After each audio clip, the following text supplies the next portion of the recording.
E o Flamengo, até pela circunstância, por ter uma decisão, um título para ser resolvido no domingo, jogou bem, conseguiu fazer o gol, se segurou, e o Cruzeiro é que preocupa. Preocupa porque esse sistema do Diniz demanda tempo, né, Loirão? Ele tá na reta final já da temporada, reta final do Campeonato Brasileiro, tem uma decisão aí pela frente, mas preocupa esse estilo de jogo, porque demanda tempo para você fazer com que os jogadores entendam o que o Fernando Diniz quer. A gente estava comentando aqui agora a matéria rolando. Você vê o desespero do Cássio, né? Quando a bola passa pelos pés dele, ele nunca foi um primor com os pés, um ótimo goleiro, mas qualidade com os pés nunca foi aí a melhor qualidade dele, então ele sente ali o nervosismo. A própria saída de bola do Cruzeiro ainda não está com esse entrosamento ideal. O Flamengo muitas vezes adiantava a marcação, muitas vezes conseguiu recuperar a bola dentro da área, sem criar maiores perigos, mas assim, adiantando a marcação, dificultava a saída de bola do Cruzeiro. O Cruzeiro está com dificuldade em entender esse processo do Diniz aí. E interessante que pouco utilizado até pelo Felipe Luiz, mas ontem o herói da partida foi o Davi Luiz, que cobra uma falta perfeita, rápido, ele percebe que a barreira abre e aí cobra rapidinho. Os jogadores do Cruzeiro, quando eles mesmos se dão conta, o gol já tinha acontecido, o Cássio não conseguiu fazer a defesa. O Cássio aí, não, o Cássio não teve culpa, não. Agora, o Davi Luiz foi super aclamado pelos companheiros e até o Felipe Luiz comentou que ele é um cara que é uma liderança que não precisa usar abraçadeira, não precisa ser o dono do discurso, mas que no dia a dia a presença do Davi é muito importante para o grupo. Foi o que a gente falou também em relação ao Felipe Luiz, lembra?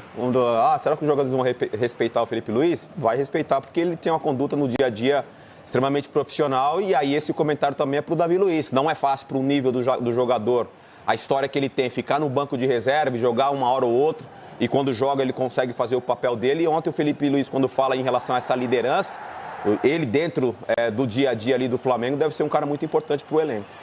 E tem o Bruno Henrique, que foi manchete em todos os sites, programas de televisão e mídia em geral, por conta de investigações por manipulação de resultados. E mesmo assim, o Felipe Luiz comentou que ele disse que é inocente, quis jogar, se apresentou, foi capitão na partida. E, de certa maneira, eu gostei da atuação. Jogou bem. Eu não sei se eu conseguiria jogar, não. A verdade é essa, cada um tem a sua resiliência, né? Como é que você foca no teu objetivo, quando ele se coloca à disposição do treinador para jogar, e aí tem a oportunidade de ser capitão, e também pela liderança, né? Muito tempo jogando pelo Flamengo, e ontem ele foi um dos destaques. O Flamengo poderia ter aumentado a conta, até fez um segundo gol com o Alcaraz, mas depois da revisão do VAR, acabou sendo anulado o gol. Na minha opinião, nada a reclamar, inclusive não deu tanta polêmica assim, não sei se para você tem alguma questão. Não, assim, quando tem interferência do VAR, da tecnologia, a gente fica meio sem saber o que falar. Eu não tenho muito claro não se o árbitro, junto com o VAR, eles foram assertivos nesse lance aí, não. Mas, enfim, já que eles traçaram a linha, segundo o árbitro nem foi chamado, né? Nem foi pro monitor. Segundo a arbitragem, né? O grupo de arbitragem ali, a interferência do Alexandre ali nessa bola aí, ó. E aí acabou anulando o gol, que foi um golaço, por sinal. Eu gostei da arbitragem do Gustavo Bauerman, que a gente... Só esse detalhe aí, né? A gente critica tanto e tem atuações muito ruins de árbitros ao longo da Série A deste ano. Mas essa eu achei que foi bem anulado, viu? Ou do jogo do Corinthians também, a gente não falou nada do árbitro, né? Do clássico, né? Porque o seu sósia, o Wilton Pereira Sampaio, foi bem. Sem polêmicas. Agora, Diniz é que não está bem. Até conseguiu a classificação para a final da Sul-Americana. Super importante, é uma probabilidade de título, tem o Racing ainda pela frente. Mas no Brasileirão, o time não engrena. Eu concordo com você, essa saída de bola curtinha, sem dar aquele chutão, parece que ainda está atrapalhando o Cruzeiro. Os jogadores não assimilaram ainda 100% e o Matheus Pereira saiu bravo com o Diniz quando foi substituído. Porque esse tipo de jogador, minha opinião, e imagino que não seja a mesma do Diniz, porque ele tirou o Matheus Pereira, que é um jogador de criatividade, é um jogador que tem uma boa visão de jogo, de repente pode colocar um jogador na cara do gol, até mesmo finalizar e fazer o gol, mesmo não fazendo uma partida brilhante, mas esse tipo de jogador com essa qualidade tem que permanecer no campo. A gente aciona então o Rafael Marques para participar conosco aqui, trazendo atualizações do Flamengo, que já foi para esse jogo, né, Rafa? Bem mais leve por todo o contexto da Copa do Brasil e com objetivo. Do outro lado, o Cruzeiro com muito mais cobrança do que leveza em BH. É por aí mesmo, Mari. Bom dia pra você, bom dia ao Marra, ao Dom, que é o fã de esporte conectado com a gente aqui dentro do Sport Center.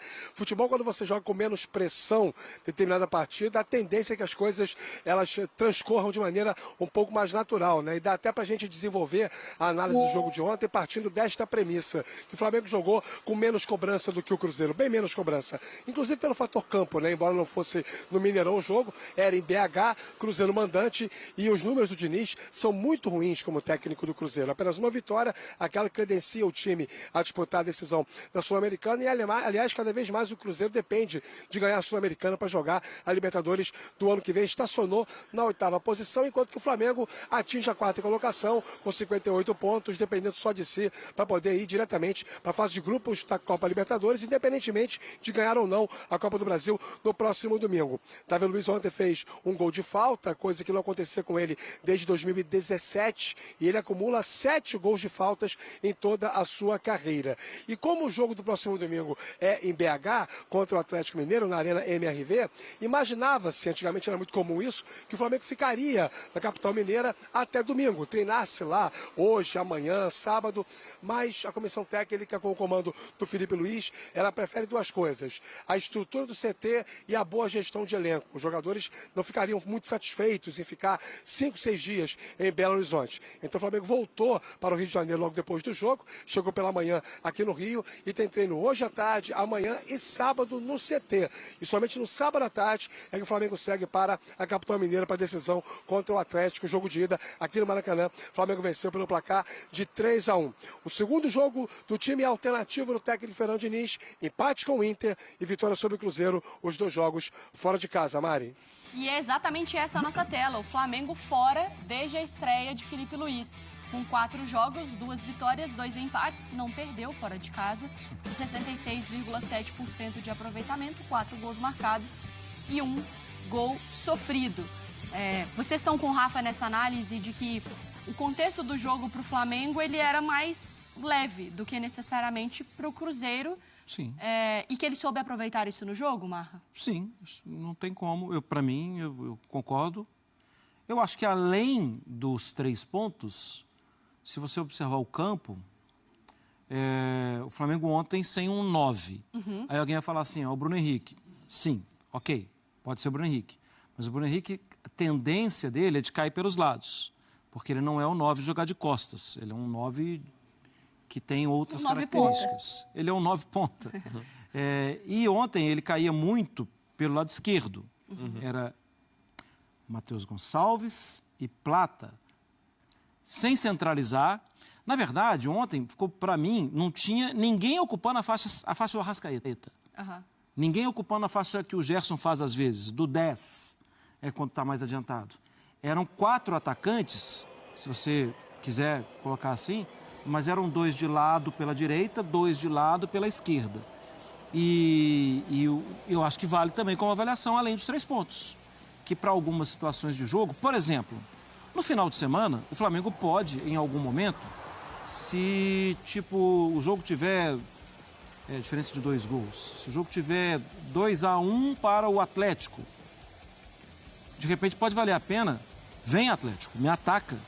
Ele pode jogar fechando o meio campo e tendo 4 jogadores de velocidade que podem ser acionados em algum momento da partida. Uhum. Ontem deu para ver isso.